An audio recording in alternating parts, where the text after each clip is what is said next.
All right. Welcome, everybody.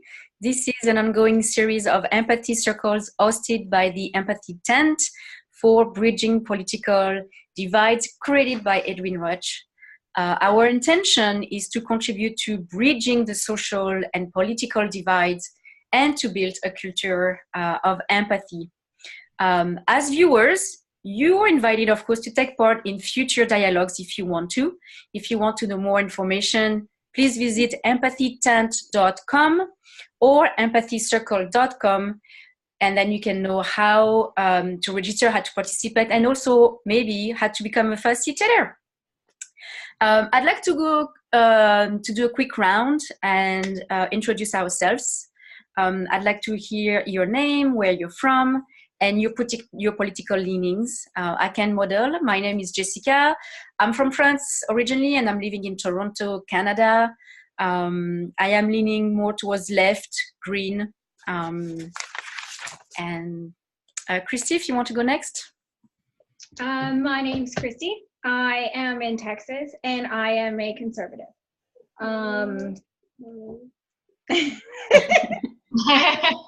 Very conservative home. Thank you, Christy. Sam, if you want to go next. Sure. I'm Sam. I'm currently living in New Jersey, and I'm consider myself more left-leaning. Okay, thank you. And Alyssa, I'm in New York, so we're actually right next to each other. And I like to try to be more independent, but I think I lean more to the left. All right, thank you. Totally. Say that again, Christy? Totally outnumbered. Well, I'm facilitating. We did have a hard time getting people from the right. We're getting people to sign up for this at all, actually, because we're normally supposed to have 4 of you guys, and there's 2. But yeah, I'll be kind of out of it for the most part, I think. We'll see. Just you and me, Christy. Yeah. So yeah, like Alisa mentions, Alisa and I are going to facilitate today. We are going to participate as well in the empathy circle. And so what is actually an empathy circle? We define it as a small group of individuals who speak, listen, and reflect back to each other using a structured format to build mutual understanding. I believe I send you some instructions for today. Before we go through it quickly and do a demo, I'd like to say that the topic for today is to discuss thoughts, feelings, and concerns about racism and sexism in politics and policies. The topic was chosen through a poll through Facebook. And I wanted to mention also today is exceptionally women. Empathy circles are not usually gender oriented. It's just because last time we had the same topic, it turned out to be all men. And we thought it would be nice to have, women voices for this time. But everybody is invited always for empathy circles. It's going to take about 2 hours. Might go quickly if we want to. And at the end, we're going to stop about 20-15 minutes to get some feedback about your experience. And like I said before, the empathy circle is going to be recorded, posted on YouTube and on Facebook. Okay. So the instructions, I don't know if you got a chance to look at them before. I'm going to go through the steps really quickly because the theory is just theory and doing it is going to be easier to get it. The step number 1 is one person is going to select who wants to speak. Then they're going to speak for about 3, maximum 5 minutes. Alisa is going to do the timing. So you're going to see her showing like 3 minutes. And in about 3 minutes, you'll know you have about 2 minutes to wrap up. The listener, so the speaker chooses a listener who they want to talk to. The listener then reflects back what they're hearing until the speaker feels heard and understood to their satisfaction. I'm going to wait for Christy to come. Can you still hear me, Christy, or we can wait for you to come back? No, I'm listening. Go ahead. I'm just trying to get Chill out. Hold on a second. Okay. Once the speaker feels fully heard, then this is the listener's turn to choose who they want to speak to, and then to be reflect back. Everybody helps to hold the circle process by monitoring and sticking to the steps.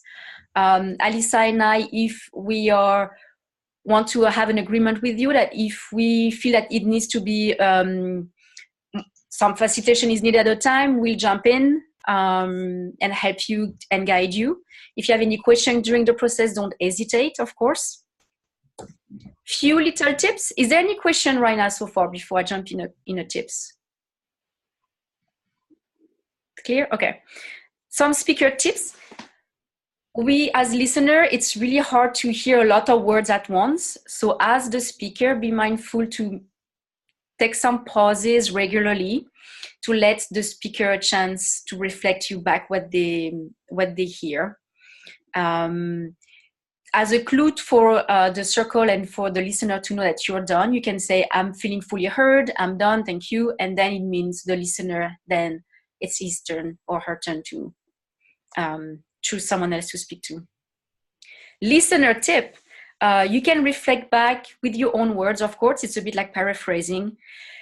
We really ask you, and this is important of part of the process of Empathy Circle, to refrain from asking questions, judging, analyzing, advising, sympathizing. As a listener, your attention is completely on the speaker. It's not your time to share your opinion at this moment. When it's your turn to speak, then this is the moment for you to share what you have, what you want to share. And the silent listeners, stay present to the process.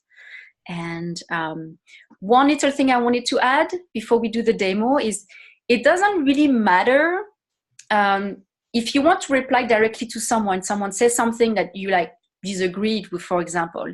It doesn't really matter to choose that person to talk to and to ask to have a reflection back. You can choose someone else.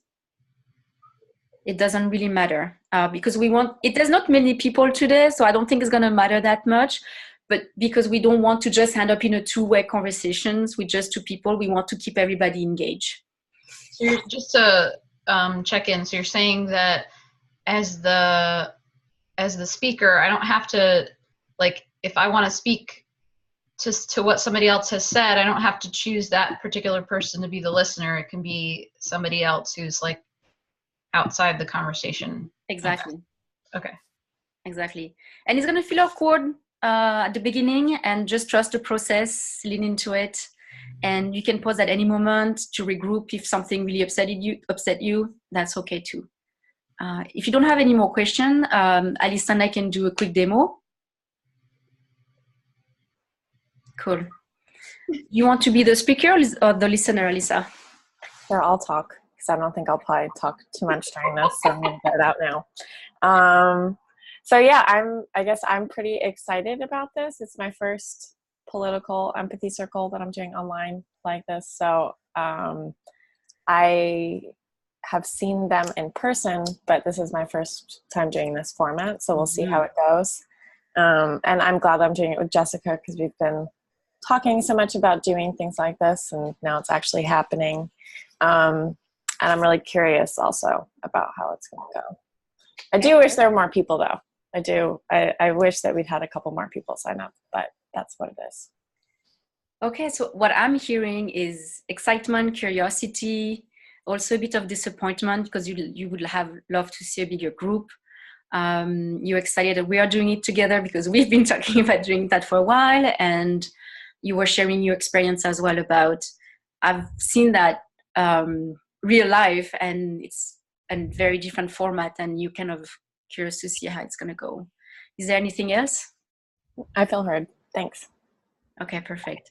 And then that would be then my turn to choose. I can say, okay, I want to speak to Sam, and Sam will become the listener and I will become the speaker, and then we'll go around like that. All right, awesome. Who would like to start to be the speaker?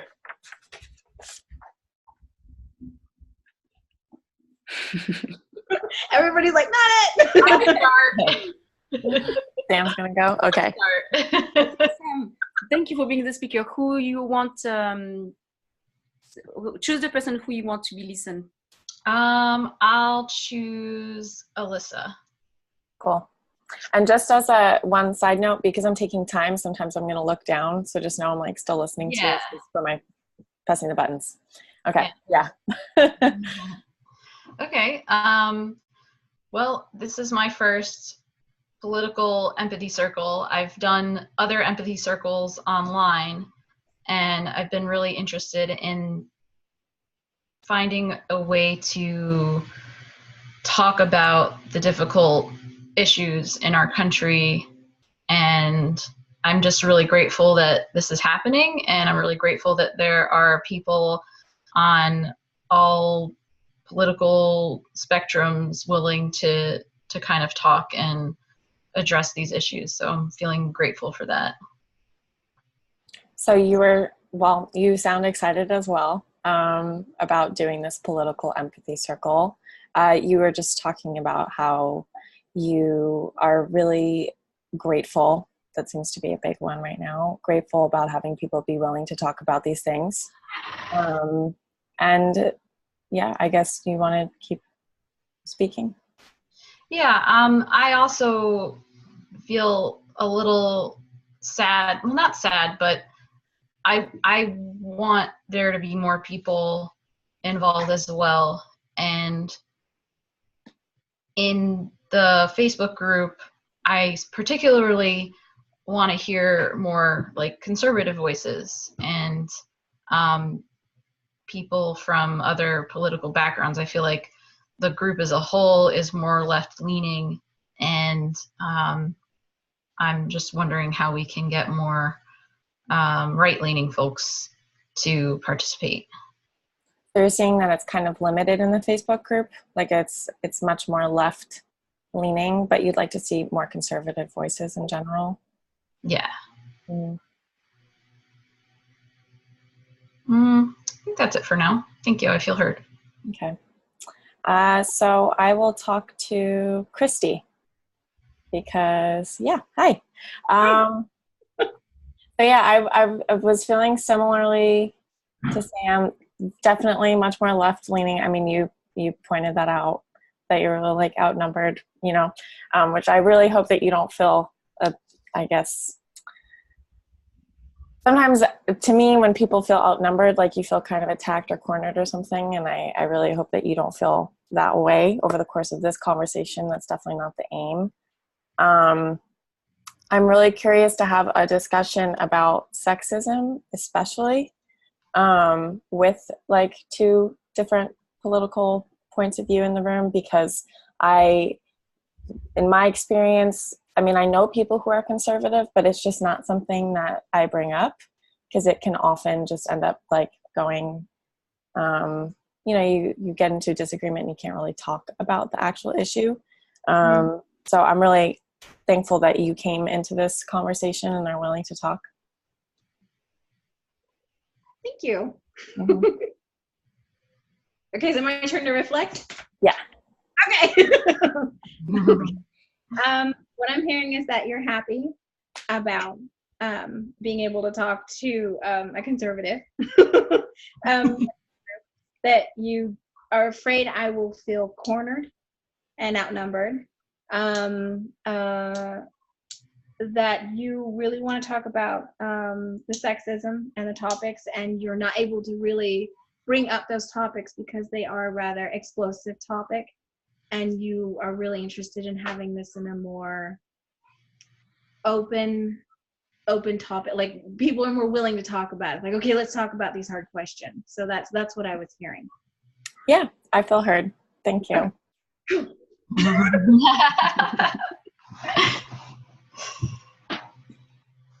So now, Christy, it's your turn to choose who you want to speak to. I'll talk to Sam.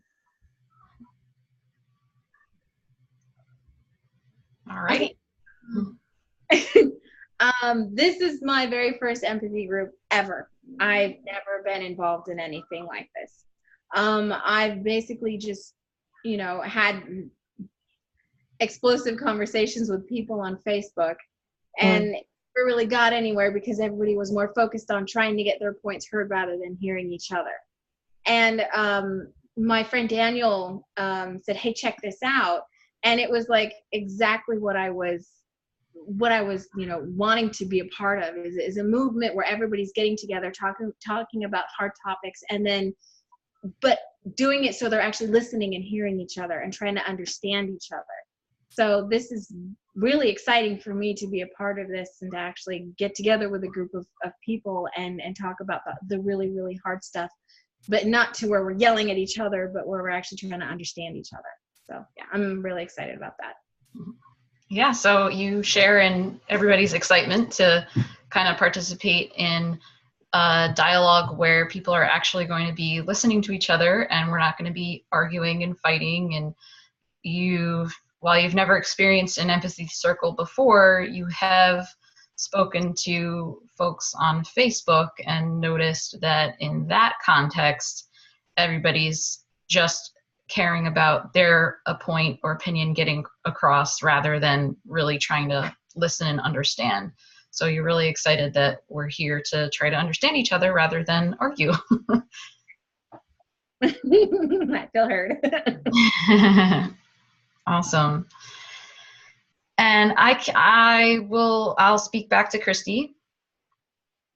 So I can relate to your comment about the Facebook dialogues. And for a while I had tried to use Facebook as a platform for having these big political discussions.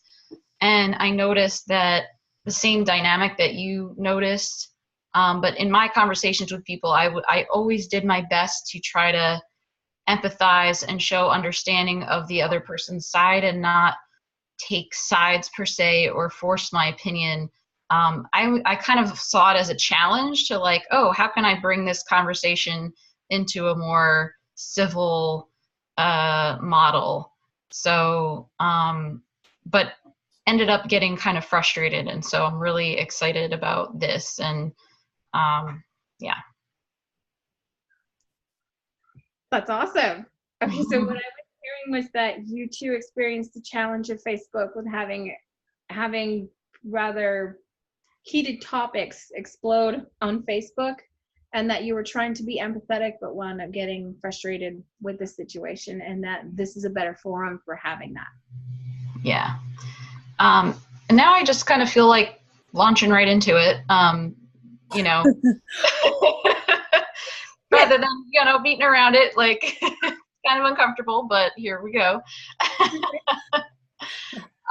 Something I've kind of noticed more recently is I feel like topics of racism and sexism have become more split politically, whereas I don't think it always used to be that way. Democrats and Republicans or liberals and conservatives would have a variety of different views and identities, and now it seems like things have become more focused and concentrated on either side. And I feel like the liberal side has been more pushing like racism and sexism and like calling out and shaming people, and then the conservative side has become more kind of like threatened and like banding together and pushing back from that, and maybe like rallying around more like a white identity. But it doesn't, I don't know. I'm just wondering if there's like people on either side that are seeing this happening and not necessarily like feeling like they're getting pulled into something that isn't reflective of who they are. That was kind of a lot. Yeah.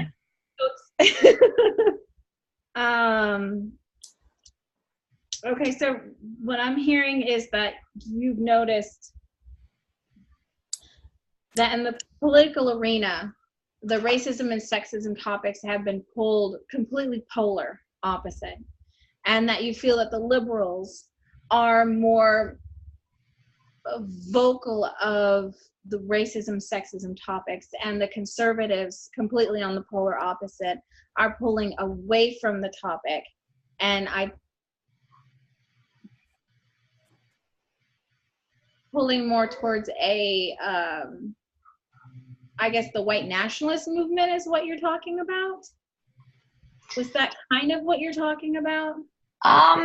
It seems to be, I wouldn't characterize all conservatives that way, but I'm seeing that there's more room for that in the conservative arena than in the liberal arena, if that makes sense.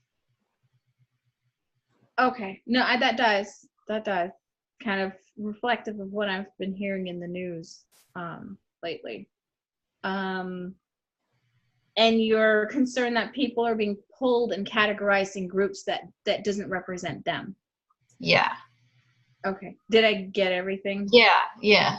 And just like, if somebody has a viewpoint that is different to what the national conversation has been and what has been associated with that political side, that person is just completely shut down and shamed and judged, and like there's no room for anybody to share like a different idea or view. You know, like I think for a liberal to talk about, you know, I don't know, like a feeling of concern about the meaning of changes in demographics, or for a conservative to talk about, you know, the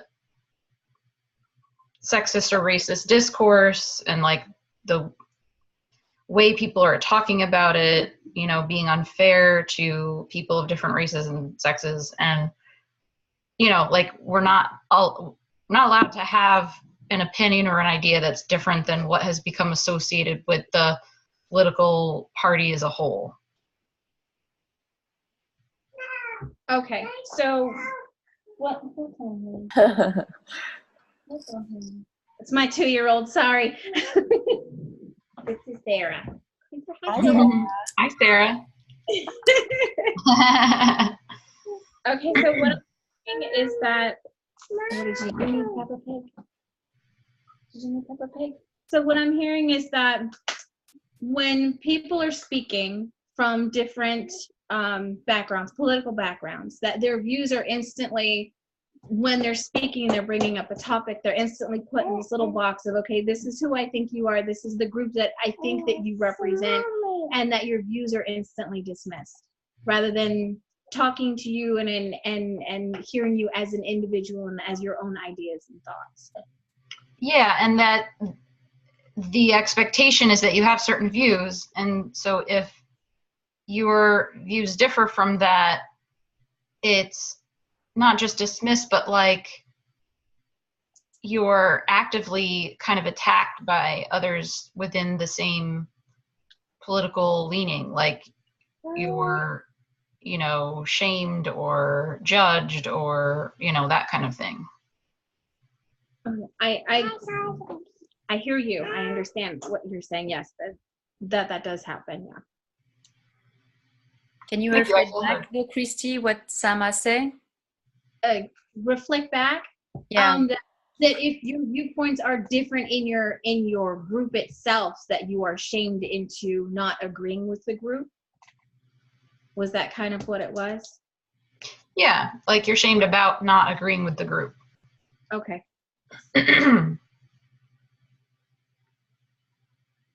So thank you. I feel heard. I'm glad you feel heard. So it's your turn, Christy. You can choose who you want to speak to now.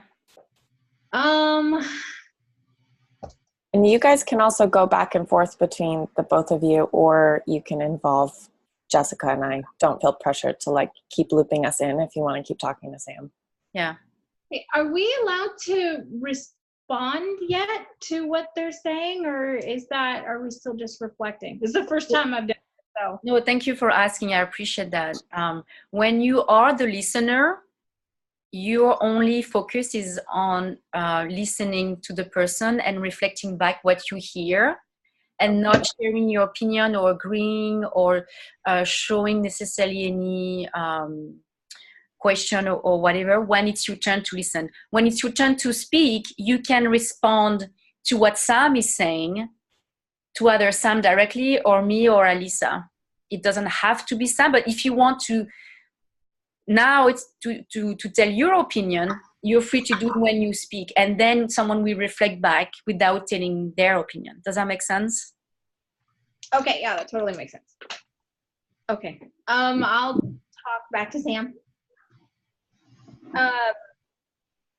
I feel exactly the same way that you do about the political arena and bringing up topics when, especially conservative, when I've been talking to liberals, it's as soon as I say I'm a conservative, I've been dismissed. It's like, okay, well, you're a conservative, you believe this, you believe that. And it's like, no, but my beliefs vary. Like I'm willing to listen to your side on sexism and racism, but I have been dismissed in the past, especially on like gun control. Well, you believe in the Second Amendment, then you're okay with kids dying.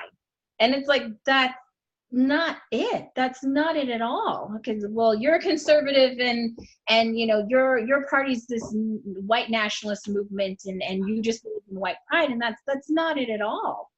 And it's like, I am white. I have pride in my nation. I'm very proud of being an American. I was born here, raised here. I've got, my family history was like from the beginning of America. I mean, I can trace my family history back to Plymouth Rock, basically. But, you know, I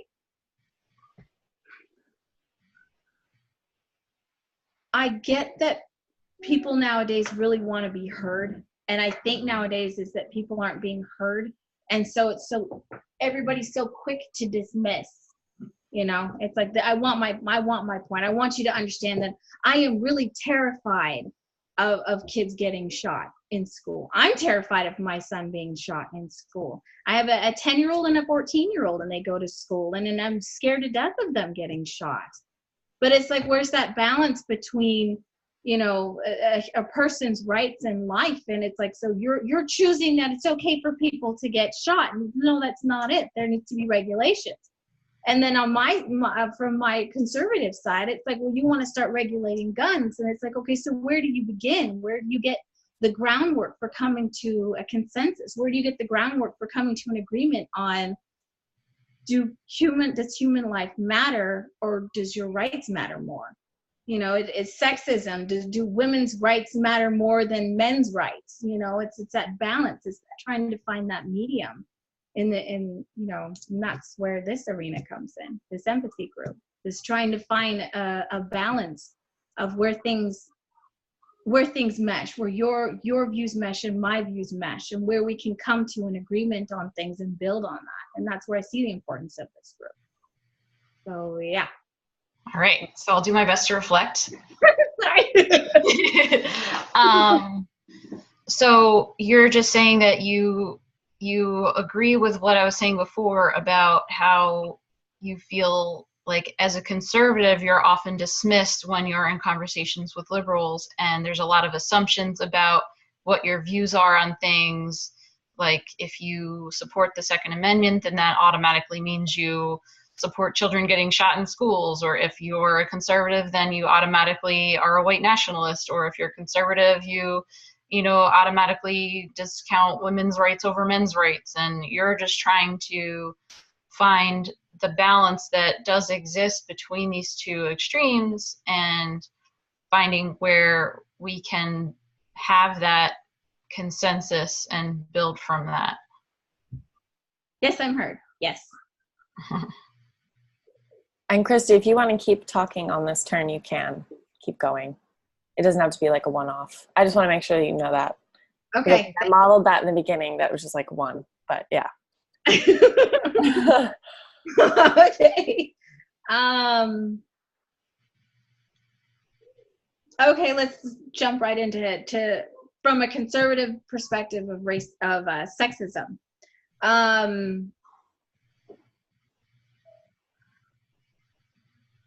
Okay, this is my view, not my group's view, but my view. I think sexism goes on both sides. I think women are just as sexist as men are. Have I experienced sexist remarks? Yes. Have I given sexist remarks? Yeah. I think women are more critical of each other than men are of women. I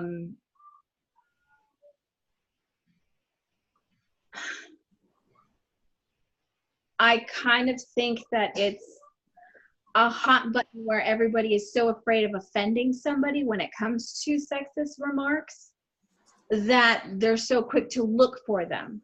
So it's, you're going to see what you want to see kind of thing.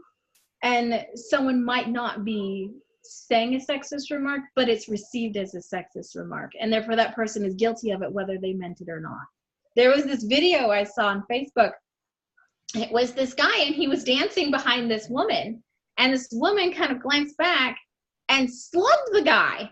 And she thought that he was being obscene behind her, and that's not what was going on. It was the misperception of the situation. So both of them, but she was upset about something she perceived, and he was upset because she hit him. So it's like, who was wrong in this situation? And it's like, well, you're not really wrong. It's the perception. So if everybody is looking for a sexist remark or a sexist situation, that's what they're going to see. So if everybody can just take a step back, this is just my opinion, if everybody can just take a step back and go, okay, is that really what's going on, or is this what I'm perceiving is going on and I'm seeing what I want to see? Okay, so you're feeling like sexism is not specific to one side, and that it occurs and exists on both sides, and that both sides of the political spectrum, and that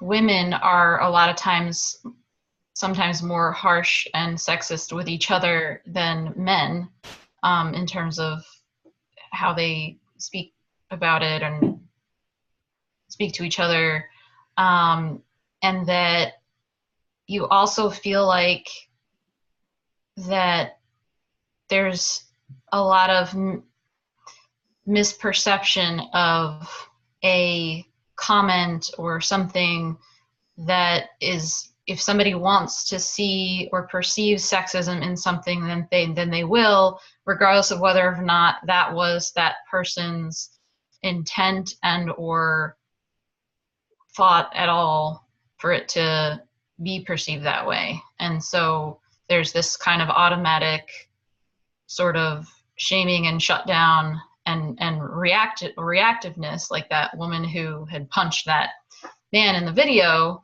because there was this assumption that he was, you know, mocking her in some way. So you want there to be some acknowledgement of the role of perception in how we see things. Yes, I'm heard. All right. So I'll talk back to Christy. So as I was hearing you speak about that, the role of perception, I feel like it's hard to know when something's, obviously, like sexism is perceived by the person who's receiving that remark, and if they're perceiving a slight in that, whether to see that, I don't want to make it seem like, well, their feeling about it isn't valid, or that somebody, or that if somebody's saying or doing something that somebody could perceive as sexist, I guess I'm curious about sort of like the role, or how can we create a language to talk about the role of unconscious biases in how we interact with each other.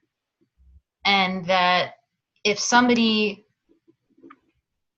is perceiving something that maybe wasn't the other person's intent, doesn't mean that there isn't some subconscious process involved, or the behavior isn't a result of like generations of cultural conditioning towards a particular idea.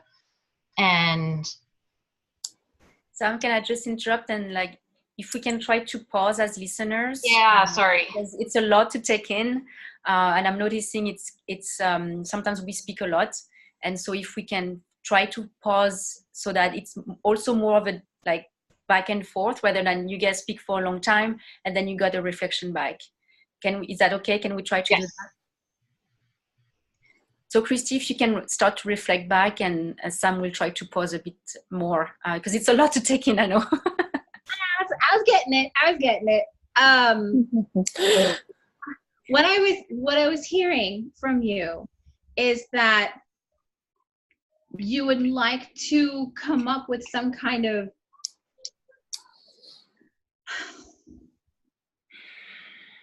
all right, let me try and word it better. I'm processing words here in my head. That you understand that there is someone's perceptions of a situation are their own perceptions of a situation. If they have a history of say being sexually abused, that their perception of a situation is going to be different than someone who hasn't had a history of abuse. So you would like to develop some kind of either language or understanding between individuals that they can express, I am perceiving what you're doing is inappropriate, even though you may or may not mean it as inappropriate. Is that kind of what I was hearing? Yeah, so that's the part of it. Okay. And the other part of it is a person who's maybe doing the sexist remark or behavior, for there to be some understanding of the role of history in influencing what they're doing or saying, and how we grew up in a culture and a society that does place a lot of emphasis on men as being superior than women for generations, and how that plays a role in maybe they've come around to disagree with that viewpoint and see men and women as more equals, but that cultural conditioning still exists on a subconscious level and influences their behavior and actions, that may actually have it come out as being sort of subtly sexist, but without the intention of it being that way. And I'll pause for you to reflect, but there's one more point I want to add to that. Okay. Was really awesome. Okay, so what I'm hearing from you is that when someone is making a sexist remark, that before they make that sexist remark should reflect the cultural history kind of the situation that they're in. So if a man is speaking to a woman and he's making a sexist remark, before he makes that sexist remark, he should reflect, hey, you know what? I shouldn't be making this remark because this is very derogatory historically, and that it would hurt her feelings if I say this remark. Not necessarily that he should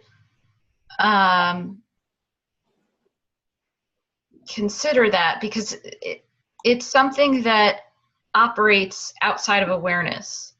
So it's not something he's going to realize in the moment before the comment comes out. And this is where I wanted to add, like, there was I forget, some senator that was running in Georgia, and she had made some comment about going to a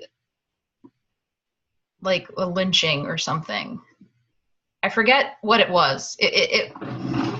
I was trying to like look it up while, but anyway, and then people like were kind of like, whoa, you know, what did you mean by that? And how racist of you to say that, and blah, blah, blah, blah. And she's coming back and saying, well, I didn't mean it that way. And so even maybe in her mind, she wouldn't consider herself racist and wouldn't intentionally say anything racist. But the words that came out of her mouth, we have to consider, you know, the history of lynchings in the South and how that does play a role in our thinking, and that maybe she didn't intend it to be a racist remark, but that there's sort of this subconscious bias that occurs from all of this conditioning over generations. And so, you know, just to acknowledge the role of that, I guess what I'm saying is not necessarily accusing somebody of being racist, but saying, okay, but acknowledging that there's a part of them that might be racist based on the history in our country.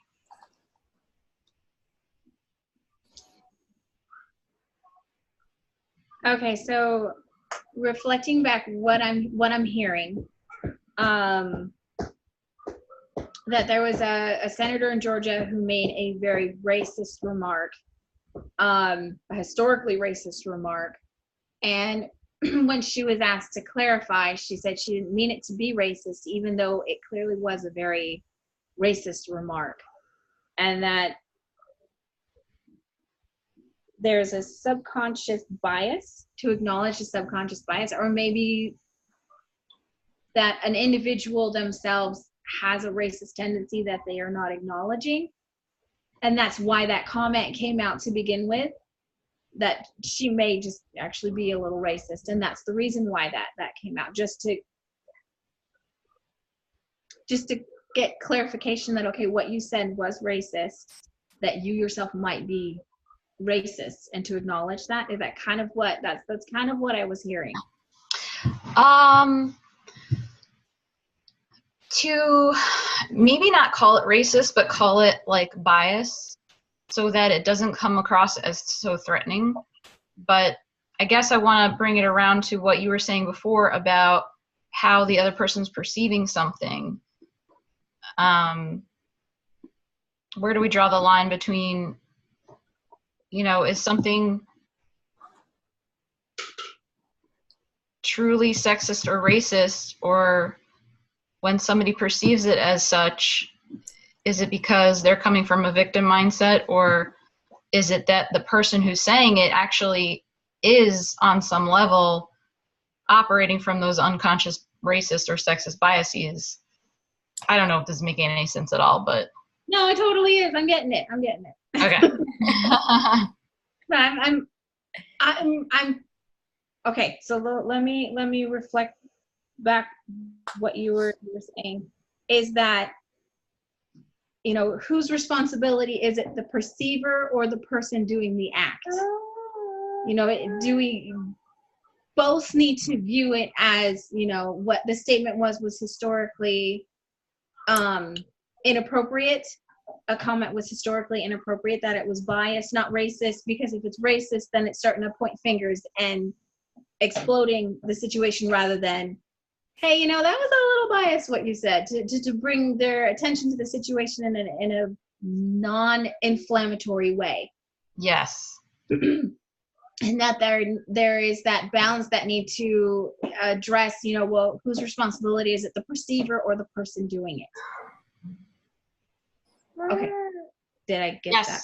Yes, Okay. and that I'd like there to be a shared responsibility rather than, one person blaming the perceiver, well, you're just too sensitive and you take things too personally, and then the other person blaming the doer and saying, oh, well, you're just racist. That there needs to be a shared responsibility in the interaction. Okay. Okay. Can you reflect back, Christy? I'm sorry, say that again. Can you reflect back what Sam just said? That there needs to be a shared responsibility between the perceiver and between the person doing the act and the receiver, a shared responsibility of coming to an understanding of the situation, rather than just telling somebody that they are racist or they are sexist, that both parties can stop and reflect on the situation rather than accusing each other instantly and blowing things out of proportion. Yeah. So not just accusing somebody of being sexist and racist, but also the person doing the action not accusing the receiver as being overly sensitive or, I'm hearing the term snowflake, like just all these things where like they're just too, sensitive. Okay, I got it. Not to be accusatory or throwing out names or situation, turning it into a name calling, yelling. Both parties receive each other in an understanding that each side has feelings and emotions, that things perceived or presented can be misconstrued, and that each party has a responsibility to acknowledge each other and to, have an understanding about the situation. Yes, I feel fully heard. Thank you.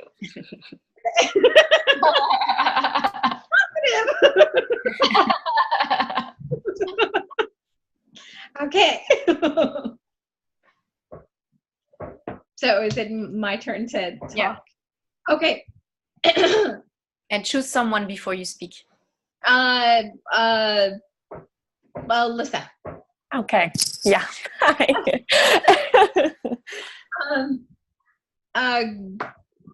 Touching back on the sexist topic and the name calling from the name calling, the snowflakes and throwing names out and things blowing up.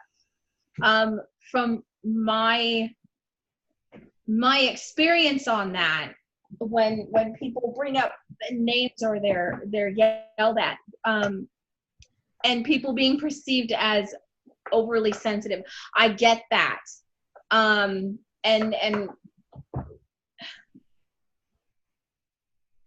I think that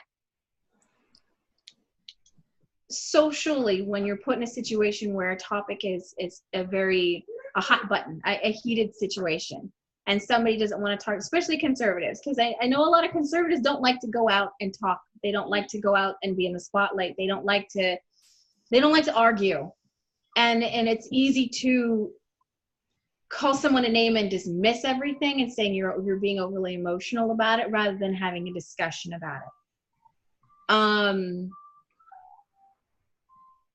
I can see why that would cause a lot more conflict to be dismissed rather than acknowledged, and why things probably have exploded as much as they have, because the left doesn't feel like they're being heard, that no, this does need to be acknowledged. What you said did hurt my feelings. And then the other person's like, just being overly emotional, just whatever. But it's that I think the right understands that there is an issue with people's feelings and emotions, but that they don't want to take responsibility for it, or they feel that the right is putting all the responsibility on them to monitor themselves rather than the other side going, okay, you know what, maybe I am being a little bit too emotional or sensitive about this. I think there was something in the news about a professor in an elevator making a comment, and there was a woman in the elevator with them, and she took offense to it, and the professor got fired because of that comment. because she was offended. So it's from a conservative perspective, it's like, well, why didn't they sit down and have a discussion about that? Why did he have to lose his job? You know, so it's that perception of overreacting to what was said, rather than the individual going, okay, I understand you didn't mean that to be a racist comment or a sexist comment, you know, let's have a discussion, and then calm the situation. So that's from my perspective on things. Is this? Can I reflect back for you? Yeah. Sorry. Okay. Yes. I want to make sure that I do a good job reflecting. So what I was hearing is that you really seemed to click with what was being said about the name calling, and that you see that when people just start slinging names around, it becomes this very heated situation, and that's not necessarily the way to go, that there should be a way to de-escalate it and like have a discussion and be like, okay, I'm understanding what you're saying, and like this is how I'm feeling, and being able to do that rather than just saying like, oh, you're being too sensitive, or oh, you're being racist. So it sounded like you were like really clicking with that. And then one aspect of that was you could see that kind of maybe culturally or just generally conservatives don't like having the attention all on them so much. Like if they're in a situation where it's very heated, they're gonna want to just throw out a name back so that they can shut it down and they can walk away and not have that kind of obvious talk about feelings or anything really big on the surface. So they would maybe just say like, oh, you're being too sensitive, so that they can walk away. And you can understand why that would actually make the situation even more escalated. Yes. Right. And then on the other hand, like, yeah, okay, conservatives could be more open to talking about it, like maybe not shut it down with saying like, oh, you're being too sensitive. But also on the other side, when people are accusing someone of being sexist or racist, like having a measured reaction to it. So it's not like, oh, you made this comment, like now you're going to lose your job. Instead, maybe being like, let's have a conversation about what you said so that we can come to an understanding about it, instead of like immediately having this big punishment. Did I get everything? Yes. Yes. Okay. Okay. Did you want to keep talking, or do you feel good? I feel good about that. Yeah. Okay. So I'm going to just talk to Jessica for, like, we can make this short because I know it's mostly going to be about the other two in the conversation. But yeah, I've been really like sort of feeling a lot of what you both were saying, like, and a lot of what you're talking about are things that go on in my head, and that difficulty between talking about implicit racism and like just overt like racism, because that's sort of the basis of identity politics, right? It's like, you know, there's all of these things going on in our society that lead us to acting in ways that actually are sexist and racist, and it's not like really necessarily on the person, it's just like the way we're structured. And there's this divide between how much we want to, like, how much we're going to acknowledge that, because then it's like, okay, well, that person's not really acting sexist and racist, like the blame isn't really on them, it's on society, so who really has to pay the price? That seems to be kind of an underlying theme. And yeah, I'm so enjoying this conversation. I'm really happy that we're having it, and like you're both doing such a good job. And Christy, I'm really surprised, like this is your first empathy circle and you're like doing so great. So yeah, it's really nice to be able to see this. It's very heartwarming. Okay. Thanks, Alice. I'm going to try to reflect back everything. You were kind of summarizing and what you've been hearing so far, and how you're saying like it's totally a reflection of what's happening actually in my head, and also what's happening, what you're noticing happening in a general in the world, at least in the US. This idea that we are really swimming in this soup, all of us, and it's really the question, like, is it individual responsibility? Is it the society? And because we have the society perspective ingrained in us, where is the responsibility of the individual? How can we really deal with that? And you were sharing how much you enjoy this conversation and how you appreciate Christy for her first empathy circle, and that you think she's doing a great job at participating in this conversation. Anything else? I also just want to say, yes, especially Christy, but also Sam, I've been listening to like how you've been delivering things and how you've already obviously thought a lot about these issues. And I really appreciate that too, because there's like a kind of thoughtfulness to what you're saying that it's nice to see as well. So you also appreciating Sam because you're impressed, like that the way she's reflecting back and sharing. You're like, wow, this is really advancing the communication, and it's great, basically, I guess. Anything else? No, that's it. I feel heard. Thank you. I can speak to Sam. Gosh, yeah, there's so many things I'd like to share. I'm like, where to start? Well, first of all, I do want to share my appreciation as well. I am really impressed by how you guys are diving in the thing and really doing a good job sticking with the process and reflecting back. And I'm going to pause there and then I'm going to continue.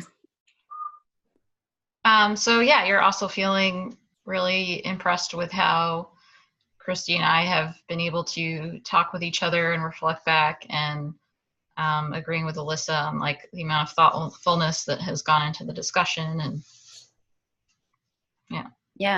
not shying away from it.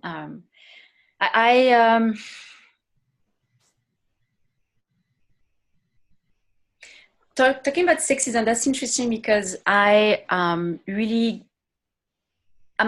not from Canada, I'm from France originally, and that's interesting because I had never had conversation like that before when I was younger back in France. And it's really when I've been traveling and living in Canada that I met people challenging me on stuff I was saying. I did not realize it was either sexist, racist, or even homophobic. And that really shocked me. Because none of my friends ever said anything, and I don't consider myself in any of those things, neither are my friends. And so it was quite of an interesting learning process to, well, stay in the conversation and say, why you're saying I'm racist because I said that? What do you mean by that? And what did I mean by that? And it was very challenging, and it's still challenging because I do think, especially the racism as a white person, I can never understand a minority experience. And I'm surprised as an empathy facilitator, as someone who does that also for a living, how sometimes it's really challenging to hear other people's experience and not making it about me. I'm going to stop here. And then I continue. Yeah. So you're talking about how you were born in France, and when you came over to Canada, this was sort of like your first introduction to these topics, and that some of the things that just come naturally to you to say or do are perceived sometimes as sexist or racist or homophobic, and you don't consider yourself any of that. And so it's been a real challenge for you to kind of, it was sort of surprising and shocking at first because you never, it was never brought to your attention quite like that before. Yeah. Now that it was my first time talking about those topics, it was mostly well, first of all, in Toronto, it's a very, very diverse city, which is actually why I came here. And I was exposed to a very different ethnicity, more than what I had experienced in France, in where I was living. And I realized I was not even seeking that much in France, but when I was traveling, I met more and more diverse people, diverse opinions, and I realized, oh my God, I'm so narrow-minded, I cannot believe what the fuck's happening. And then here it's when I was challenged. It's when I had friends who were just, when you say stuff like that, this is really how it sounds to me. And I was like, holy shit. And then I got curious to know more about it. And I'm super grateful about it, because I do think that we, like I think Christy was mentioning the sexism part, that how much people identify as women, how we sometimes don't realize how sexist we are. And it's just a vigilance of every moment, and it's tough. And I think for me, the way I try to deal with it is to really stay open when I'm hearing criticism, and try to hear it as an opportunity. So it's like, oh, okay, you sound upset, can you tell me more about it? And not trying to take it personally and say, hey, I know who I am. I'm a very complex person. I might fuck up sometimes and say stuff that come across a certain way, and I will pick my battles as well and say, okay, that I want to challenge myself on that. That, no, it's just because you're a jerk. You know? So I'm picking my battles as well. Anyway, I'll stop here. Yeah, so you were just elaborating on, you know, the challenge it is sometimes to remain open and not take things personally when people with different viewpoints and different life experiences have started to challenge you on some of these things that you may say or do. And as challenging as that is, there's a part of you that also feels really grateful for that, and how it has allowed you to kind of grow and expand your viewpoint, and realize how, you know, when you were living in France, it was a very not as diverse and sort of more narrow view of the world. And now when you've moved to Toronto, there's a lot more diversity, and you're just starting to expand and yourself and see things, you know, more. And you're also learning to pick your battles, and how sometimes, you know, somebody might just be saying something and, you know, it comes across as, well, they're just a jerk. And but then, oh, wait a minute, that's actually a valid point. I want to take a look at that in myself. And so you're starting to kind of differentiate between when to sort of shut it down and when to open yourself up. Yeah, when it's worth it or not. Yeah. Thank you, Sam. I'm feeling fully heard. Okay. I will talk to Alyssa. And just reflecting back on Christy's earlier comment about, you know, how a lot of men are like losing their jobs over comments that are made. And I agree that there's a huge overreaction on the left, and that I think part of that is because women for so long have been dismissed and had their views not taken seriously, and they've been actively sexually harassed and abused for generations, and men in powerful positions have taken advantage of that, and that women have tried to come forward and tried to speak, and they've been shut down. And so all of that build up and trauma and anger and frustration has just built up over time, and then it just explodes in this really unbalanced way. I'll pause there. Sorry if I went off for a second. My cat was trying to get in the room. So what I was hearing is that you were thinking more about what Christy had said about men losing their jobs over sexist remarks, and that you also see it as an overreaction, but you're thinking about why that overreaction is there, and attributing it to the just historical injustice, I guess. Oh, maybe I'm putting a word on it that shouldn't be there, but just trying to summarize it into that word. But that women, you know, have tried to speak out before about what they've been experiencing, and they've been shut down from that. So now it's sort of unleashed. Yeah, and like for the first time, our society on a grand scale is starting to take women seriously and acknowledge their experiences as valid, and recognizing that yes, something does need to be done about it.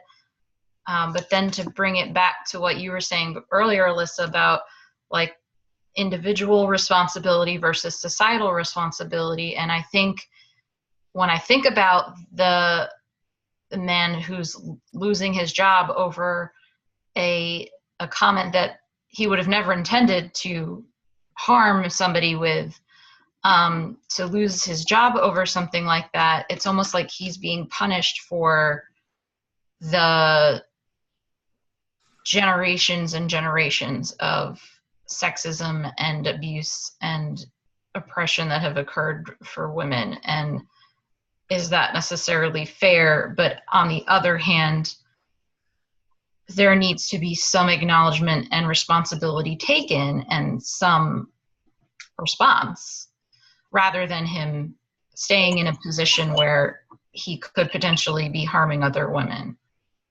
Mm-hmm. So you were talking about, going back to my comment earlier about where the responsibility lies, if it's between the like society or the individual acting. And then when an individual is making that kind of comment, like, yeah, it's extreme to lose your job, but something has to happen.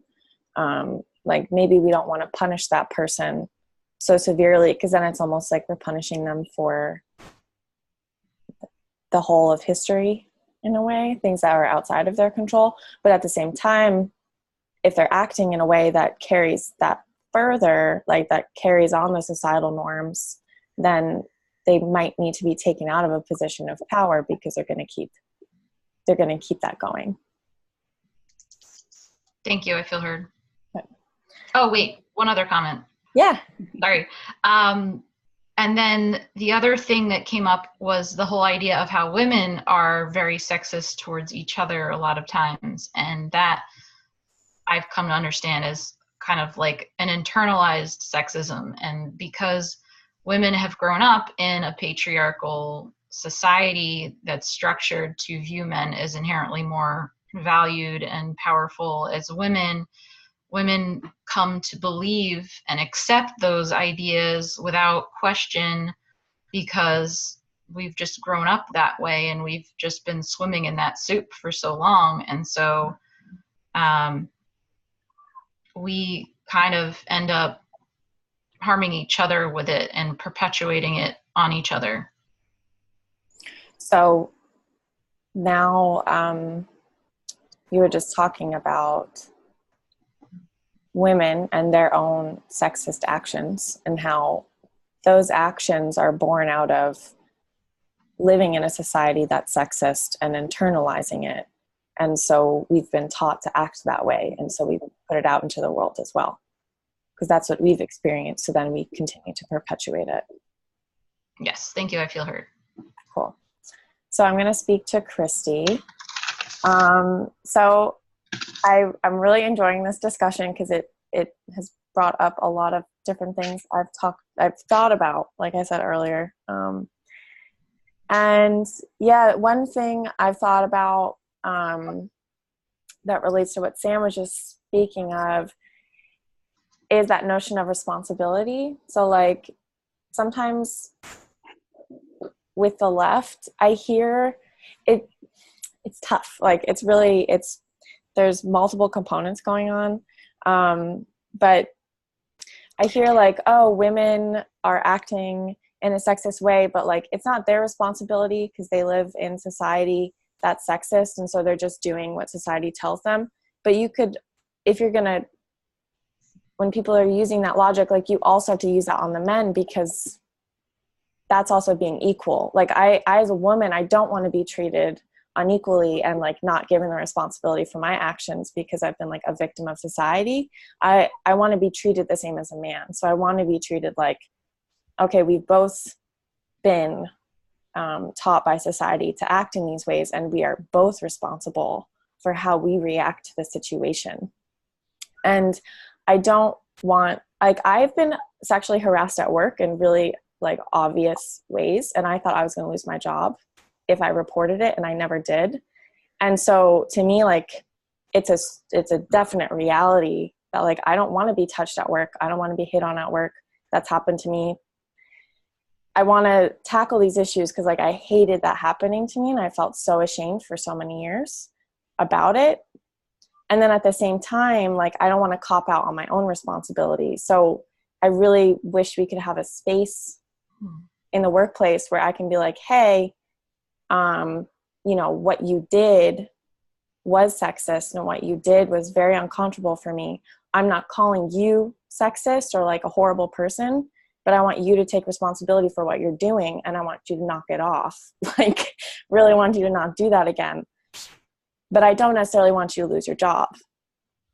I'll let you reflect that. There's another piece to that, though. I know that was a lot, and I was kind of going everywhere. So,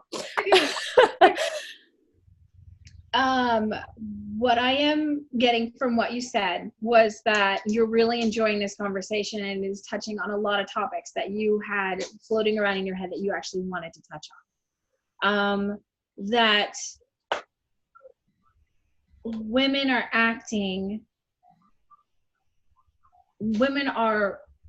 acting the way that they're reflecting the actions that they are showed. So they're monkey see, monkey do kind of.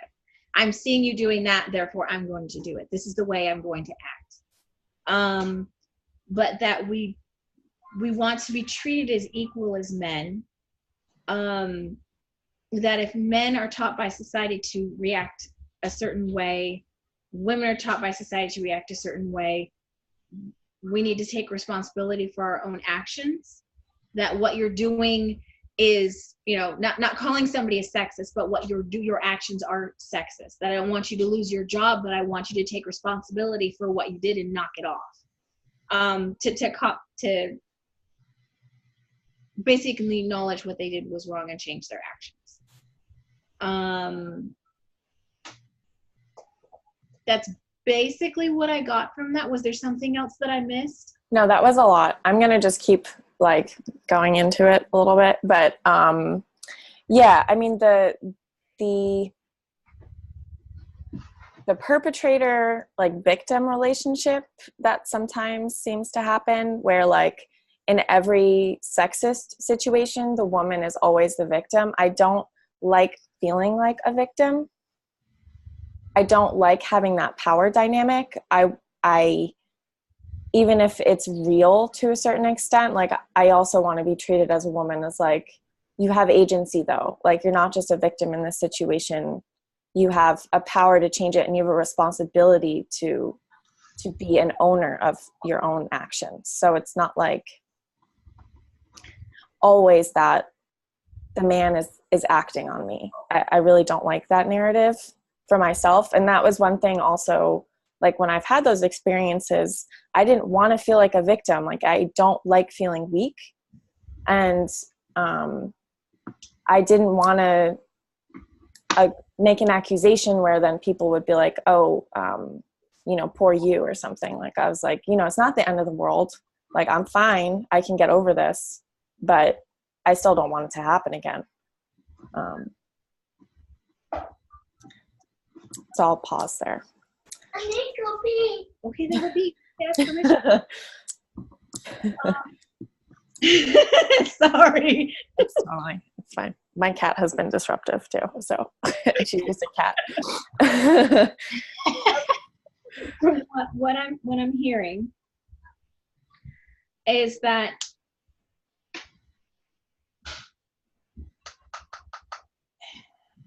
it's the perpetrator victim situation, that you don't want to feel like the victim, that you have the power and the responsibility of your own actions in that situation. So you don't want women to just view it as the men are doing this to me and I have no power over the situation and I'm going to be a victim constantly. You want women to be able to feel like, he's being an idiot. I have a responsibility to stop this guy from doing this to other women. I have the power to change this by bringing it to someone's attention and going, okay, he did this to me. He needs to change his actions. You know, it's not the end of the world what happened to me, but I don't want it to happen again. Yeah. So, okay. So did I get that? Yeah. Okay. Okay. And then it's also, I also don't want to prescribe anything for anyone else. Like, I don't want to say everybody should, like all women should act, whatever. Like everybody needs to have their own way of dealing with stuff, and that's fine. But for my own self, like, that definitely came into play when I had things happen to me, not wanting to be seen as the victim. And then another part is, you know, statistically, and also in my situations, whenever I've been really, like harassed like that, it was always someone I knew well. And I did still care about that person. And another reason why I didn't want to report it was because I was like, well, I don't really think they deserve to be fired or something. Like, I didn't want to go that far. I wanted to be able to have a conversation without the person immediately, like having everything taken away from them. So like, there's just thinking about when something happens to you, how you respond, like all of those things are at play. And another reason why I don't always want to have that knee-jerk response of let's fire the guy is because for me, it deterred me from reporting things. Because I didn't feel like I didn't feel like there was a space for me to just have an adult conversation around it. It felt like people would just take that torch and just run with it. So I'll pause there, and then I think I'm basically done with my stuff. But yeah. Okay. So,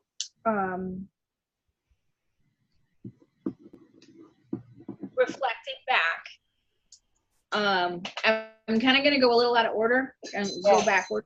Is that okay? Mm-hmm. Okay. Of course. So, reflecting back, you were deterred from bringing your situation to light because of society's knee-jerk reaction to what happens when somebody is harassed.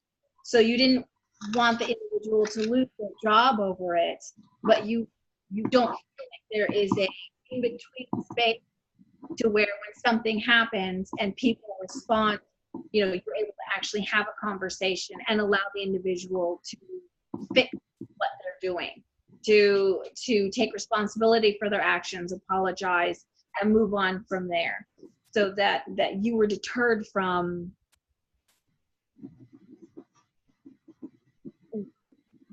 basically getting the justice that you needed in that situation, being heard, and then having that individual take responsibility for their actions. And you don't want to advocate everybody should be doing this. It's just, you know, this, me and my situation, this is how I feel. Yeah, I feel very hurt. Thank you. Okay. So do I talk now? Yeah. You just have to pick somebody to talk. Yeah. Oh, okay. Yeah.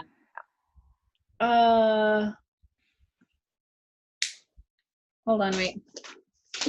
My notes. I'll talk to Jessica. Yeah, I brought out a notebook too. Wait up, there's a lot going on here. Yeah.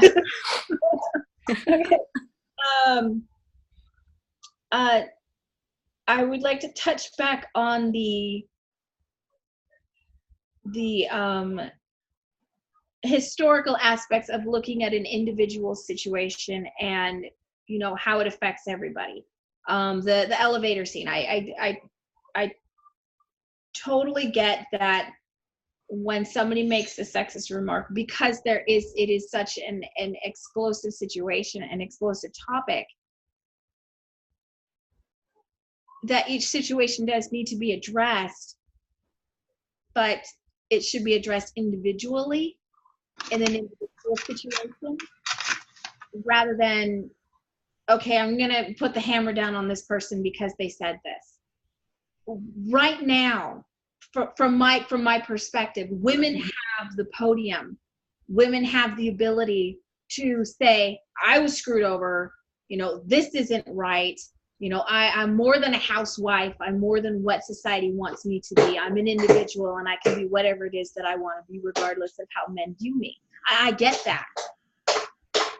But when a man, from my perspective, when guys realize that they do something wrong, their initial response is going to be, oh, screw you. You're not listening, or you're taking it out of proportion. Mm-hmm. But in that situation where that guy lost his job over making a statement, it, to me, felt like it was taken out of proportion. That man has been in that position for a very long time. He made one comment. That means that his life's work of being a professor and teaching didn't matter because one individual was upset about something that he said. Yeah. So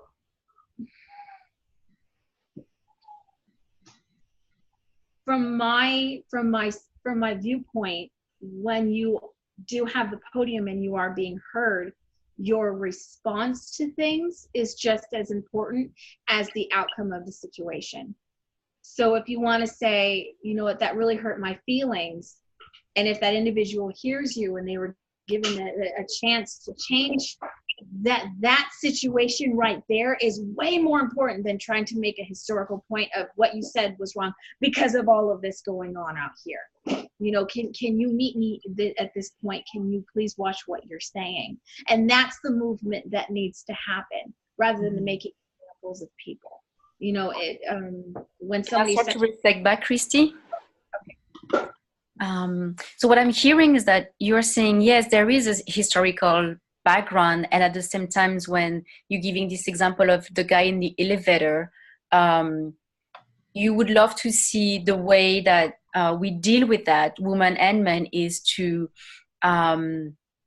talk to each other, and that it's you're thinking that women have the place to say something and to request that to say something, and that it's okay to say it's not okay when you say stuff like that, and I want to talk to you about something that happened between us, and not necessarily go, I don't know, to the media and then make a huge story about it, and using the historical background to maybe punish someone who made one mistake at some time, at a particular time. So you'd like to see more a habit of addressing stuff, addressing a situation, and not punishing someone for making a mistake. I think this is what I've been hearing. Is there anything else? Yes, that they need to take responsibility for their actions, but as an individual situation rather than a historical one, because each individual, they have their own history. They have their own, they were either sexually harassed or they were in an abusive relationship, and everybody has their own history. Mm-hmm. It's not necessarily the world, it's an individual history. So it's like, okay, I had no idea that what I said was hurting you that way. Mm-hmm. I had no idea that my comments were upsetting you that much, and I apologize, and taking it as an individual, because right now I either see it as people are listening or they're shutting up because they don't want to be compounded with, okay, I said this, I get there's a historical thing to it, but individually I didn't mean to hurt your feelings. Mm-hmm. And just accept that apology. So you'd like to see more, you want to be able for the woman in that case to react in a way that is meeting the person where they are individualistically, and not taking the historical background to push away that person and say, hey, like, can we meet together somewhere, both with our own history, and talk about what happened? Yes. Yeah. Okay, great. Thank you, Christy. You're welcome. I can go back. I'm going to go back to you, Christy. Okay. I was thinking I wanted to circle back in actually the topic for today in like sexism and racism in politics, actually, and how I do believe that everybody is a leader and everybody has a responsibility to say what's okay, what's not okay for them, and what they think it's not okay and what's okay in terms of like society laws and rules. Saying that, I also do believe the leaders that we voted for in our respective countries also have a responsibility to mirror that. And I'm feeling deeply, deeply sad, even though not living in the US, to hear leaders saying stuff that makes me like, oh my God, I cannot believe this person saying misogynistic, in my point of view, sexist stuff. I am sad because I'm wondering, for me, it's a reflection of like also everybody else, like especially in the US, who has a huge scene in the world. And so that makes me really, really sad and overwhelmed most of the time, to be honest. And I have no solution. But I do feel it's also responsibilities of leader to show what's okay and what's not okay. And when we tell them, you know, it's not okay when you say that day, Disan.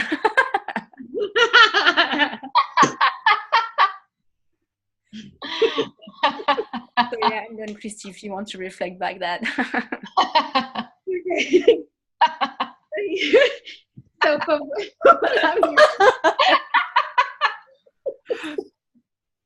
what I'm hearing is you want to circle back to the main topics of the group, and they were sexism, politics, and racism, and that everyone is a leader, and that they have their responsibility to say what is okay and not okay in society, and that you are saddened by the leadership in America because it is a large arena for the world. Like there's a spotlight on America right now, and our leaders and their behaviors, and how inappropriate these behaviors have been by their sexist and racist comments. And that you understand that the leaders are a mirror of our society, but being leaders, they need to also set the standards for how people should be. So they should be reflecting what the actions that we should be doing. So leaders are a mirror of what we are, but they can either reflect back our actions or show us the way that we should be acting. So if our leaders take responsibility for their actions, that there is a responsibility for our leaders to take responsibility for their actions. Is that kind of, That's exactly what I was saying, yeah. I'm good, I'm great. Thank you, Christy. Okay.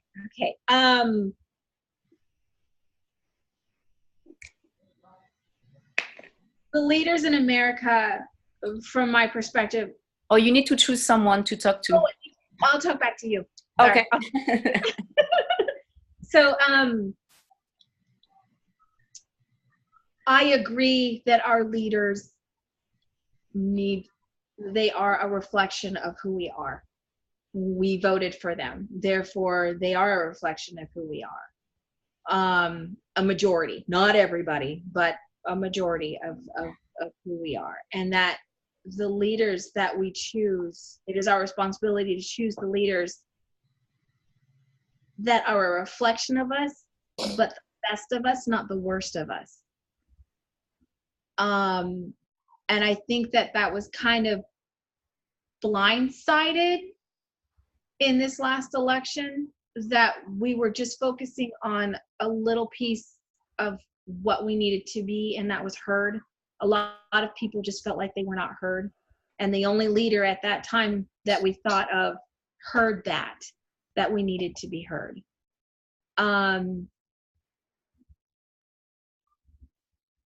I am disappointed in the leadership and the way that it's been going and how America has been portrayed. I think that sometimes the spotlight is put more on the remarks than the actions of what's been going on.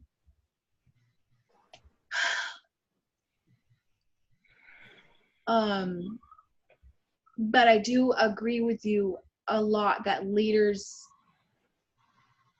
should take responsibility for their own actions and be a leader and adjust their behavior.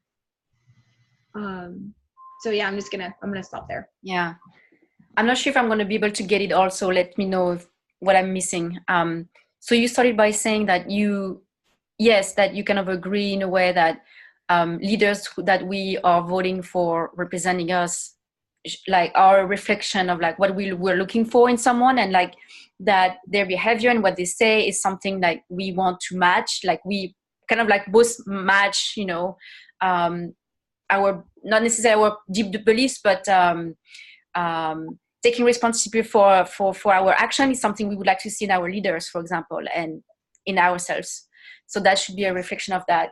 And you mentioning your disappointment of the leadership right now, and you were trying an assessment, I think, of like why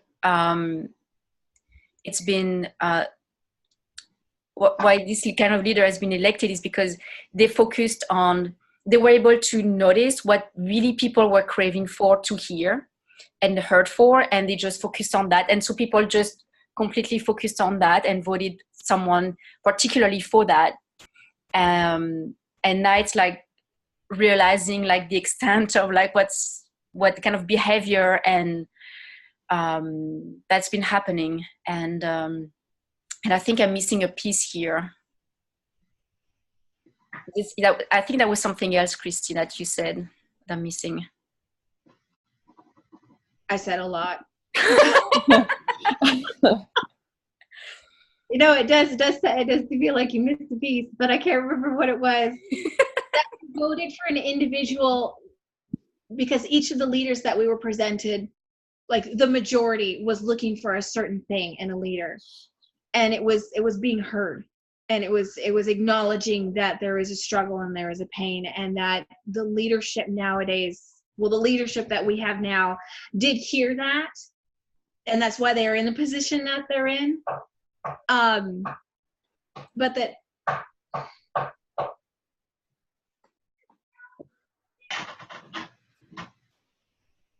okay, Trump says some really stupid stuff. He really says a lot of stupid stuff. He is a businessman, and I think people were looking for a completely different thing. They didn't want politics as usual. They wanted a different person. And a businessman is a different person, but a businessman is not a politician, and they are going to say stupid stuff because they are a business person. With that said, a business person, again, not a politician, is going to cause a lot of waves in the political arena. Stomp on a lot of feet, use different tactics and not political tactics, business tactics, and those tactics are bullying, and that is very threatening to the world, to not sit there and go, okay, you know what, I want you to stop doing these, or I want you to stop doing what you're doing, and I'm going to put tariffs on you, regardless, until you agree to what I'm saying, especially this thing that's going on in NAFTA. I don't agree with that, especially if you're dealing with nations, because nations have weapons and, pissing people off, and they're going to use those weapons to defend themselves, either through other tariffs, stopping trade, creating alliances with other countries that there wouldn't necessarily be alliances with.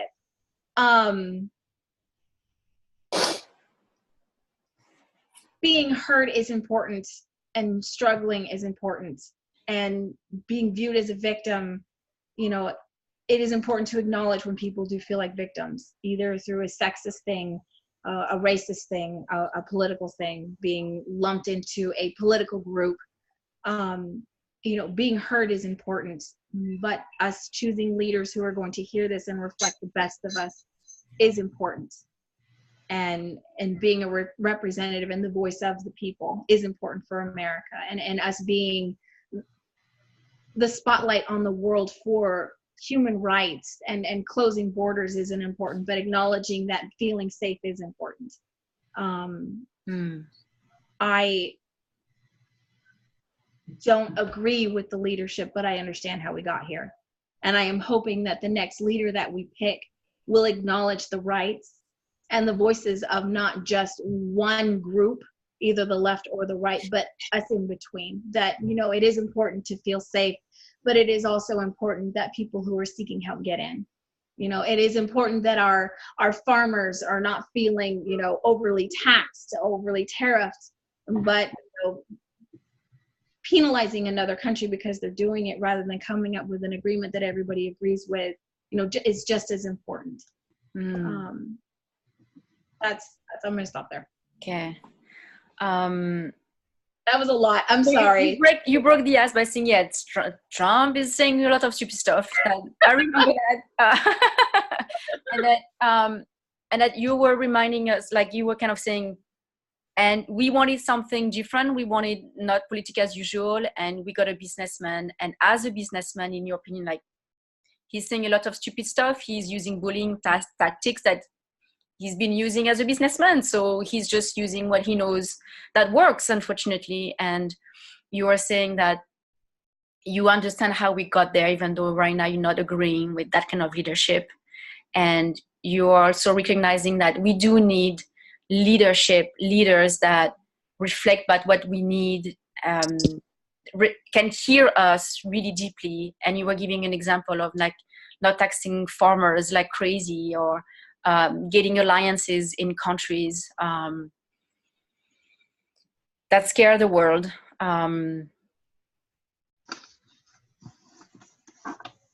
Again, I'm sure there was way more than that. I'm sorry. Is there anything else? Like you got the gist because I threw a lot at you. Anything else, or you would like to add to something? Nope, that's it for my political little snippet. Yeah. All right. Thank you, Christy. I'm going to talk to Sam. Wow. Yeah, it's interesting because I think we're getting close to wrapping up soon, and I feel we really getting into the juicy stuff. And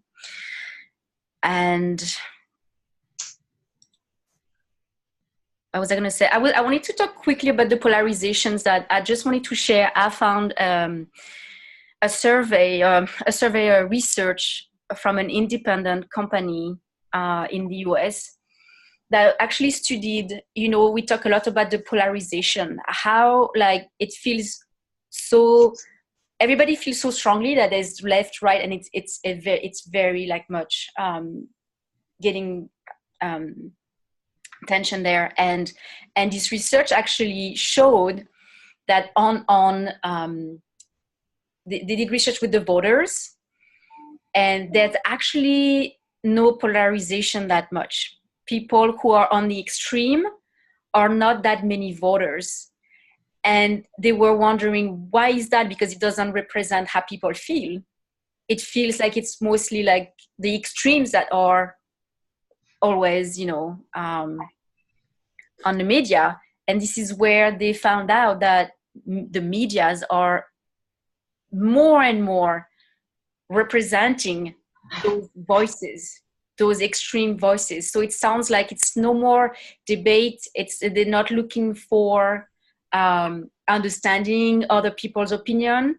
It's more like kind of like a drama show of like, oh my God, who's going to say the most awful things to each other? And I thought that was an interesting study because it shows there's actually on paper no polarization.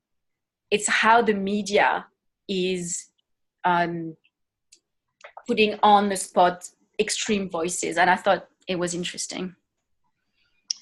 Yeah, so at first you were just kind of noting that we're almost running out of time and you're feeling like we're just getting into like the juicy stuff. So, but then you wanted to quickly comment on the polarization that's happening and acknowledging the role that the media has played in giving voice to those extremes when studies are showing that in reality, our actual viewpoints on the issues are not so polarized and extreme. Exactly. Thank you. I feel heard. Wow, so much has been discussed.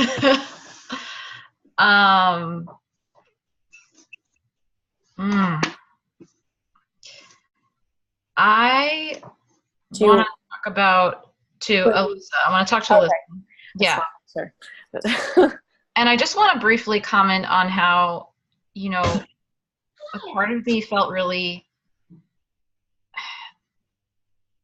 saddened to hear that, well, interested and saddened at the same time when you were describing your experience of sexual harassment in the workplace, and that part of what held you back from speaking up about it was the concern of either receiving pity or being seen as a victim, but then also concerned that it was going to be responded to in an extreme way that we've been seeing in society. And so there's just sort of this sadness where, like, as far as the Me Too movement goes, a part of me has felt very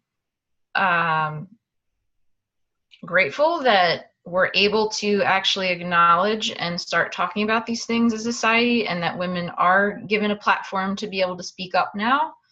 But now it's really sad to me to hear that part of the Me Too movement has actually turned around and shut women down again. So that was kind of interesting to me. So you were interested and sad to hear that. Well, from what I had experienced with harassment in the workplace, that I had been shut down by some of the things that the Me Too movement are actually doing in some ways. Exactly. And that I think we're all just sort of saying that we need to be more responsive rather than reactive, and rather than just immediately reacting, to have a measured, balanced conversation about it. And that conversation has to start with, at the individual level, between the two people in which the situation occurred. Mm-hmm. So you were saying that the theme for all of us seems to be that we want to have more response rather than just reaction to a situation, and that we all want a space to have like just a conversation about it in a mature way when these things come out. Yeah. And then to Christy's comment earlier about, like, keeping it more between the two people that let's say a sexist remark or thing had occurred, rather than bringing it on the national stage and talking out about it. I think I agree that it starts with the individuals, but then I also think there does need to be an expanded conversation that does take place on a societal level of, okay, well, one person apologizing for their behavior to another isn't necessarily going to change these deep ingrained structures in our society that have been put in place. I'll pause there. Mm-hmm. So there's sort of different levels at which we can talk about the change. So there's like the individual level and taking responsibility, and one person apologizing to another, but then there's this other side that needs to also be addressed of us changing as a society and changing how we deal with these things and changing behavior. Yeah, and that we don't necessarily deal with it in a reactive way, but there does need to be a way for us to address these issues on a larger scale rather than at the individual level. Yeah, so we need to have that bigger scale of talking about this, that it's good to have the individuals taking responsibility, but that piece is really important, and you need to have it scale up beyond individuals talking about it. Yeah. And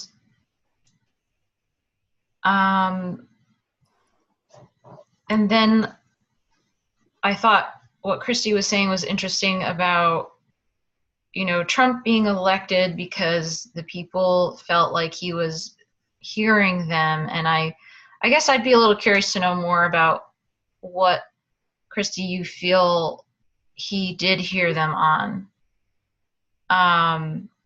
Because then I think there's this sense of like, okay, well, we got somebody that hurt us, but he's a mixed bag, and there's all this other stuff that comes along with that. And oh boy, did we really want all of this too, you know? And as a country, we're kind of reeling from that and trying to figure out, well, what are our priorities and what is important to us. And yes, feeling hurt is important, but all these other things are important too, and not putting our national security in danger, and you know, all these other things. So I'd be curious to know more from Christy what she felt specifically Trump did hear voters on. So you were reflecting on what Christy had talked about earlier, about Trump really hearing something, and you really want to know more about like what she thought he was hearing, because there's this other piece to that where it's like, yeah, okay, it's really important to be heard. And then on the other side, like our national security is a thing that needs to be thought about. And so, you know, electing someone who's really hearing these problems, you know, it's coming with all of this other stuff that wasn't necessarily what we bargained for, or we need to like think about that component as well. But you really want to hear from Christy what she was referring to when she was talking about that. Yeah. And I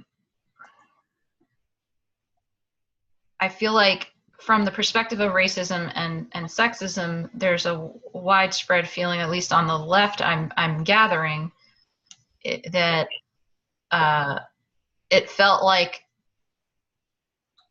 the style of Trump's leadership and his stance on things and his racist and sexist natures were disregarded as being important for whatever it was he was hearing in people, and that maybe an acknowledgement again that, well, that is important too. Like, it's all important, so where do we go from here? So reflecting on what else was sort of put on the back burner, it seems like from the left, what seems to have been put on the back burner was like sexism and racism, because it was like, okay, he's saying these things, but that's not as important as whatever he's hearing from us.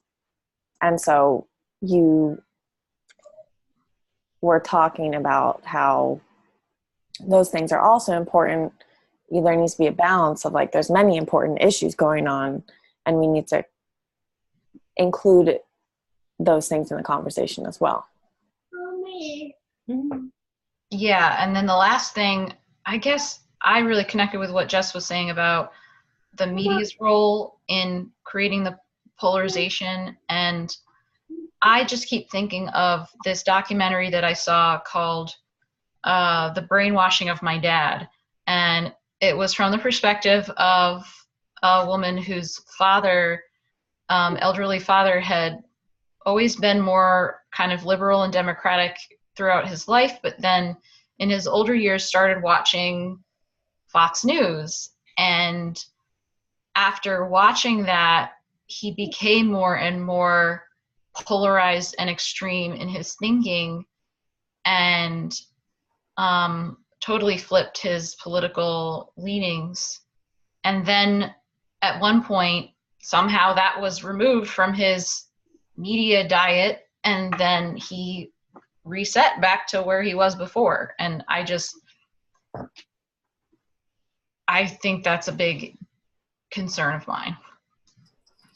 So you really connected with what Jess had said earlier about the media's role in creating this idea of like extremely polarized points of view, and that there's like two sides to the conversation, and connecting that to a movie you'd seen, I think it was, or a documentary called The Brainwashing of My Dad, where it was almost like a little experiment where he was like kind of left, and then he watched a bunch of Fox News, and then he went over to the right, and then it got taken away, and he sort of bounced back to the left, and that you feel concerned about the power of the media in swaying people's political views.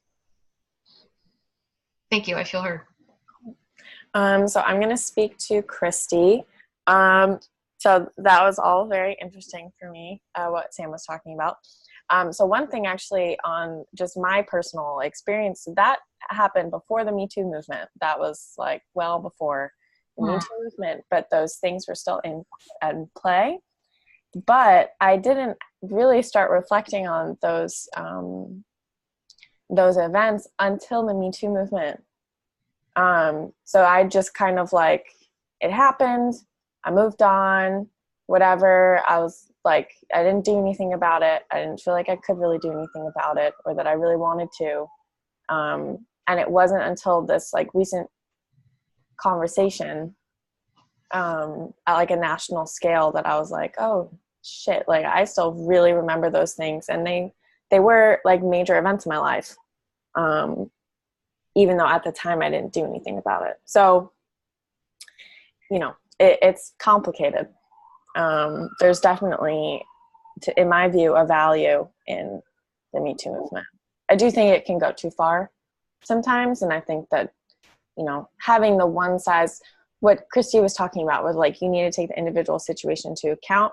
Having a one size fits all reaction to a situation, you need to have rules, right? You need to have boundaries, but there also needs to be a nuance to how you take in a situation. And the knee-jerk response, I just don't think works very well. So I'll pause there for Christy. Okay, thank you. What I am hearing is that your situation happened to you before the hashtag Me Too movement, and you just kind of pushed it out of your side and you were going about your business.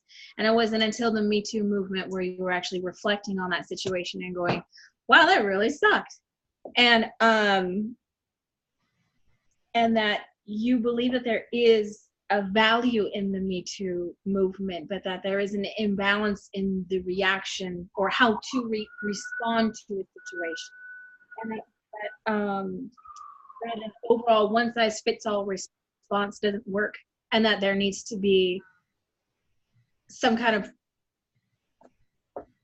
not measurement, but like a something put in place on how to respond to it, depending on the severity of the situation. And then having a knee-jerk reaction to it is not the way to go, because that deters people from coming out. If everybody has this, you know, put down the hammer, okay, you can't do that response to it. Did I hear you? Yeah. I mean, there's a lot in there. I know. So I'm going to just shorten. I think I could keep talking about this for a really long time. This has been great. But I'm just going to wrap up my thoughts on it and on these issues. So, yeah, the issues of racism and sexism, the left is very concerned about racism and sexism. And what I was hearing from the right, or what I hear from the right, is often something about class and something about like the rural-urban divide. And so it's great to include racism and sexism, but in my opinion, that was not in the, was ignored in the left's, in class, and the rural-urban divide was ignored on the left during the last election. I think Hillary Clinton is a great like embodiment of that, and the fact what happened between her and Bernie during that election is a big class issue. And I personally was like a Bernie supporter, and I wasn't necessarily even like agreeing with his solutions. I was just like, yes, he's not just like this wealthy I'm born and raised like in New York. The Clintons, the Trumps, they all look the same to me. They all shop on Fifth Avenue. They have nothing to do with my life. I didn't want any of that. I wanted like a person, like a human being that could connect with like my reality. And Hillary Clinton just did not do it for me. And I think that was a big piece. And Trump, even though he is wealthy, he connects better across classes. So, yeah. Okay, so from what I am receiving is that, to wrap up your thoughts about racism and sexism, is that on the right, they're more concerned about class and urban division rather than sexism and racism. Between Bernie and Hillary, you identified more with Bernie because he could relate to you, and then the Clintons and Trump, they're in a class all on their own. They can't really relate to you and your needs.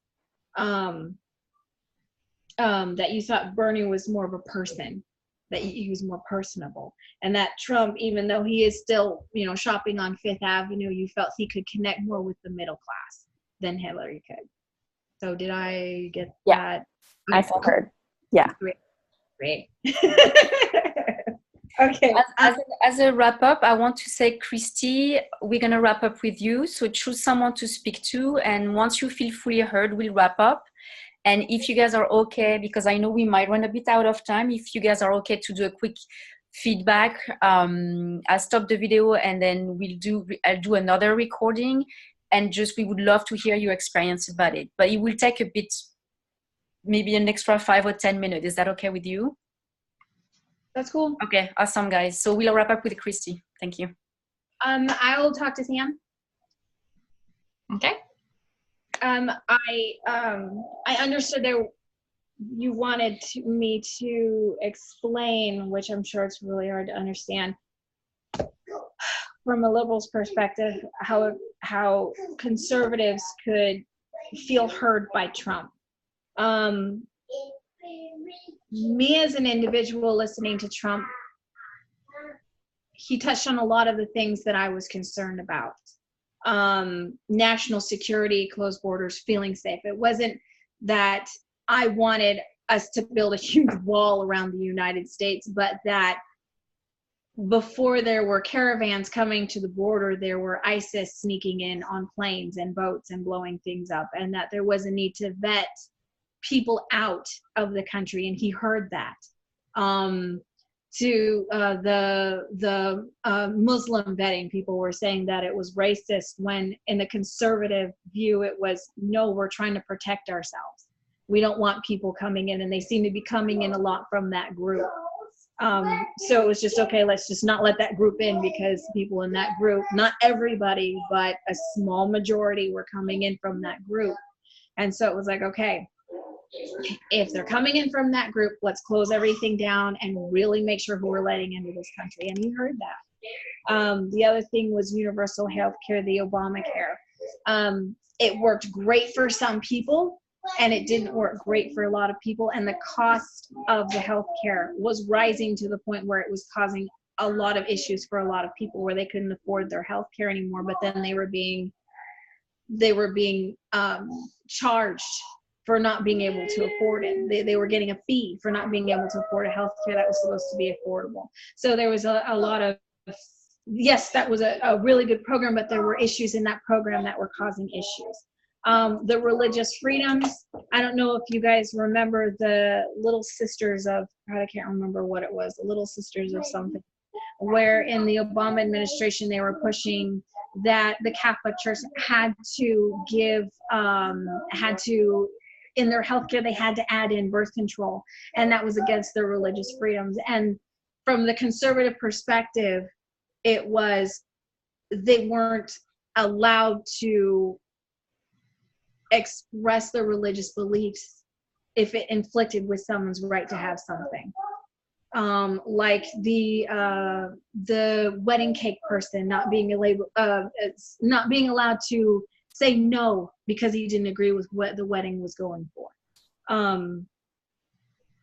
There was a lot from the conservative perspective. Like the liberal movement is important.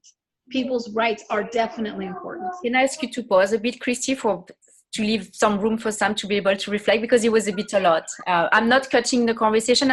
I'm just asking you if you can pause for Sam to reflect back. Okay, thank you. Yeah, so you were just responding to my question before about what did Trump hear in his, in voters, and you were just summarizing the issues and concerns about immigration and about just like various things that he was hearing. Yeah, it was a lot. I'm so sorry. I just wanted to make sure I was touching on topics that he was addressing that me as a conservative didn't feel like it was being heard from the previous administration. Right.